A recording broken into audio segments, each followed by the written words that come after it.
First of all, let's talk about your shoes. You digging the Jordans? Digging the Jordans. Okay.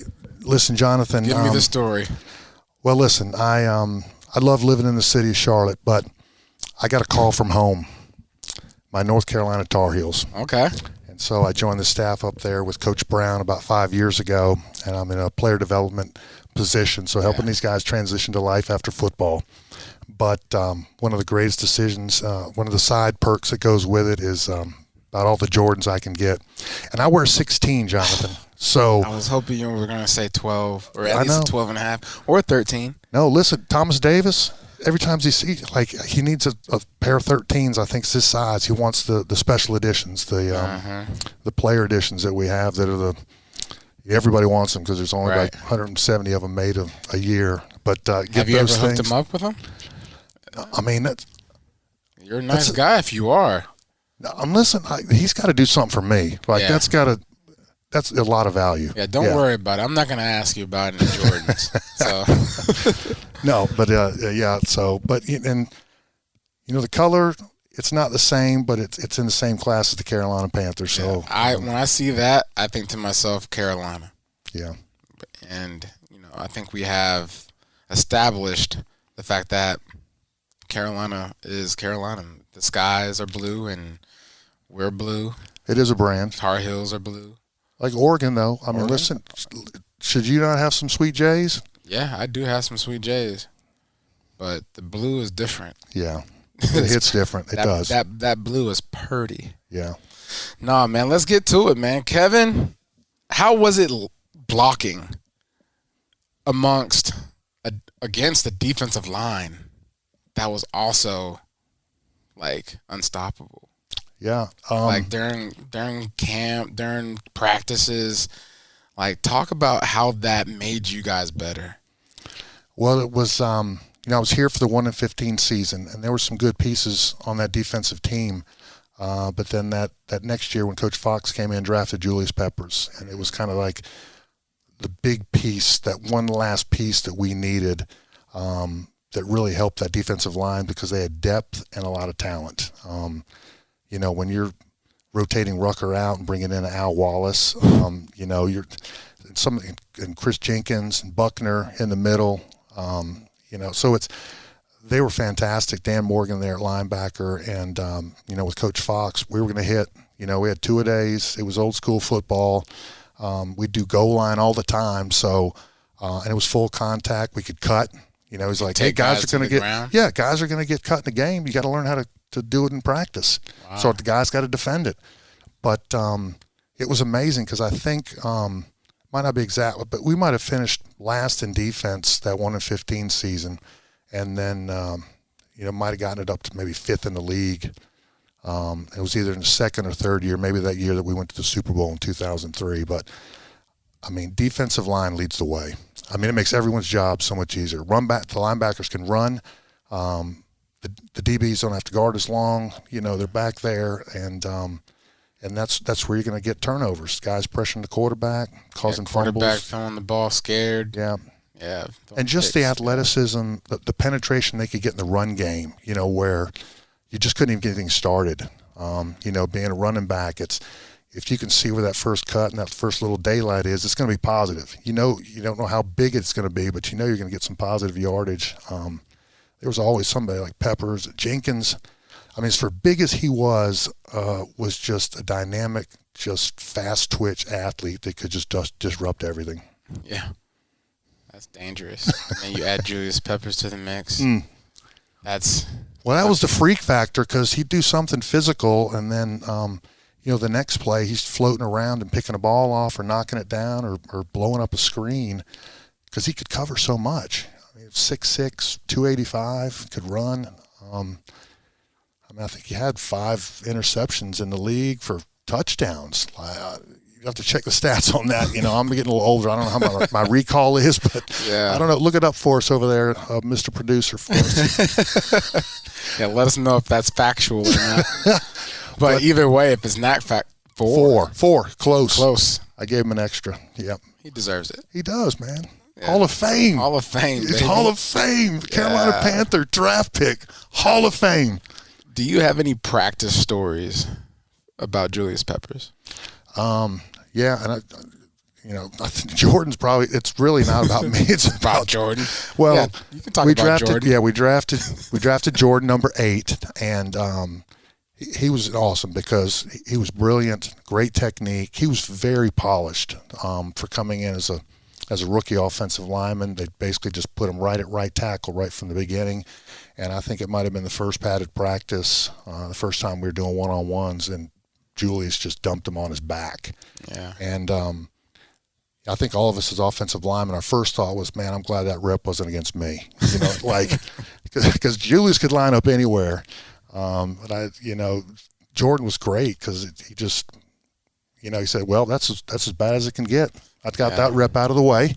And all he did is improve from that day forward and multi-time, all-pro, Pro Bowler, that kind of stuff. And he was a rookie offensive lineman on the team that got to the Super Bowl in 2003. And I couldn't imagine that when I came in as a rookie. So that's just I hold him in that high regard. But that was a violent rep from Julius Peppers. You asked, and it was a train wreck. I got I'm at right guard, so I watched the whole thing. The whole thing happened. You okay? Then I had to go against like Brenston Buckner, and I'm like, man, he's good, but he's not Julius. Yeah. So.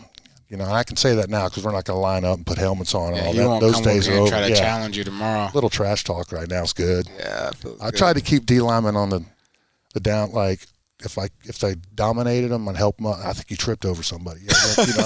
Like I wasn't the guy talking smack. I was trying to keep them under control. Yeah, I was gonna say, did you have any running backs that talked smack to the defense? I had. Yeah. I was with my first 7 years in the league was with the Houston Oilers / Tennessee Titans, and Eddie George could chop it up. Yeah. How did that make you feel? You know what? For him being a bigger running back and as physical as he was, and it was about him. So it wasn't like he was creating a really hard environment for us to block guys. Okay. It's almost like Ray Lewis was so captivated by trying to put a killer hit on him. We could get some angles, and so it wasn't really something I'd get mad at. The one thing I did get mad at was we were playing Tampa Bay Buccaneers here, and we had firm control of a game. I don't know if it was 2000. It might have been a 2003 season, playing them here at home, and we had a good lead on them, 10, 13 points, something like that, going late in the game. And Steve Smith had a nice kickoff return, but it ended on their sideline. And he is just talking smack to my man Warren Sapp.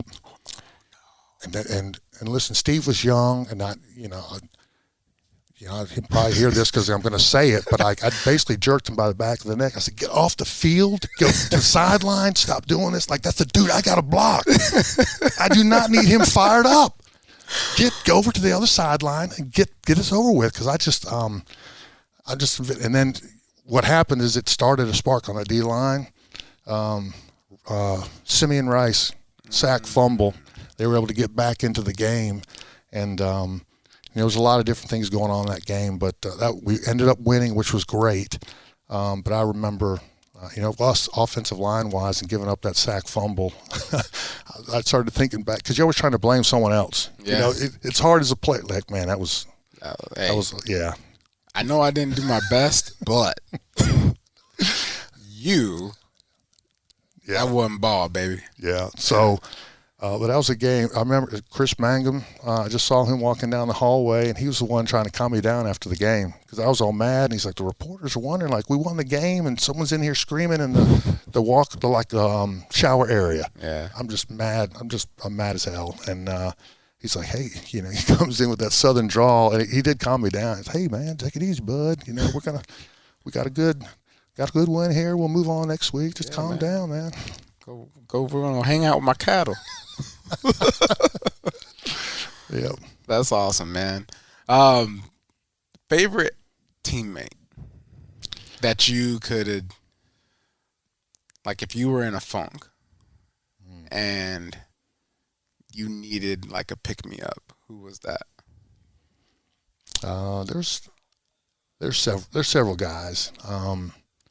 and being with the Carolina Panthers and kind of the team that we put together, it was a really close team. And, I think a guy like Jake Delhomme was someone you could go to. Yeah. And he'd often do it with humor or distract you in some way. Or he could see that you're kind of sulking or something or feeling down. He's like, come on, it could be something simple, but the way he says it and the way he does it, come on, man, we're playing football, man. It's the greatest thing in the world. Yeah. We get to do this. We get to be here. There's dude, look down the street. There's tons of high-rise buildings with people doing jobs. Say, hey, man, get out there and play some ball. Let's play ball. Yeah. So, and Jordan Gross was always good because he had an incredible sense of humor that just, I think, seemed to blossom as he got older in his career and doing practical jokes and little things off to the side, as I'm sure you well know. He was always just a great teammate. And it's a lot of times what would pick me up is I had a couple teammates, like the guy Jeff Mitchell who played center, dear friend of mine. So when someone says a friend of mine, then something funny's getting ready to, he's going to say something maybe bad about him. It was a grumpy dude. And seeing him grumpy just made me feel better. You know what I'm like? That's hater definition, isn't it? Oh, man, I just called myself a hater, dog.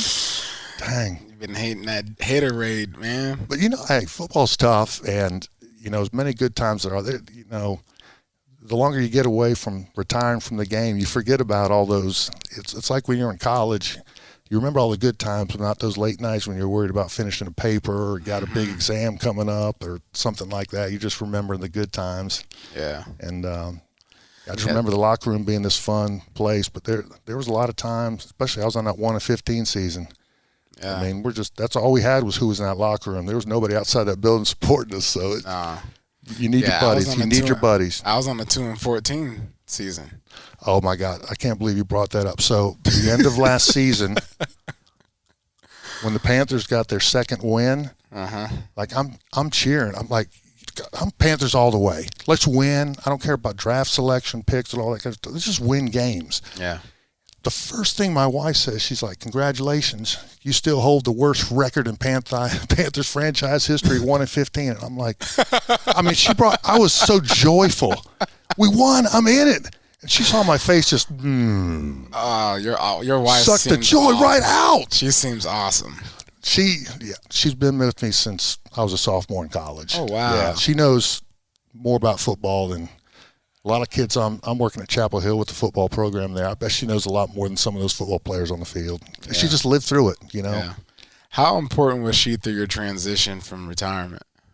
It was huge because I thought I had everything lined up for retirement, and I did, with making sure that we had good investments and saved and kind of live within our means. My body I was done physically and emotionally, and I needed to step away from the game, but I felt like, okay, I'm going to go into some coaching. I'm going to do some other things. So I felt like I had a great plan, but man, suddenly I'm like, what's my purpose? Because you're a part of a team. It's a collective goal every week to try to win a football game. Just the sequence of a season and having everything, it's the same schedule every week. I equate it maybe to someone retiring from the military, where everything is scheduled and you're on certain things and you have a certain schedule you follow all the time, and then suddenly you're kind of free floating there. So it was, and I think a lot of guys, doesn't matter if you played a couple of years or a bunch of years, transition's hard. Yeah. A lot of guys can hide it in a lot of ways, or they find their purpose pretty quick, or they transition easily. But I think for most guys, I don't want to bring the show down, but listen. This is good. This is what this is about. This show is about legends. It's about players. It's about what we actually go through. Yeah, and I'm sure you've got yours. Everyone, it's a personal story, but it's just a big change, especially when you play as long as we did. That it's a part of your life for that long. And I think that's, part of me is why I'm such a big Panthers fan, because just anything I can do to stay as close to the team as I can. I know it's a different role now, but having opportunities like this to get to talk to you or other teammates, be here for games, for even preseason games, fan stuff, I get into it. I just love it, and I love being around it. Well, Kevin, thanks for your time, bro. You got it.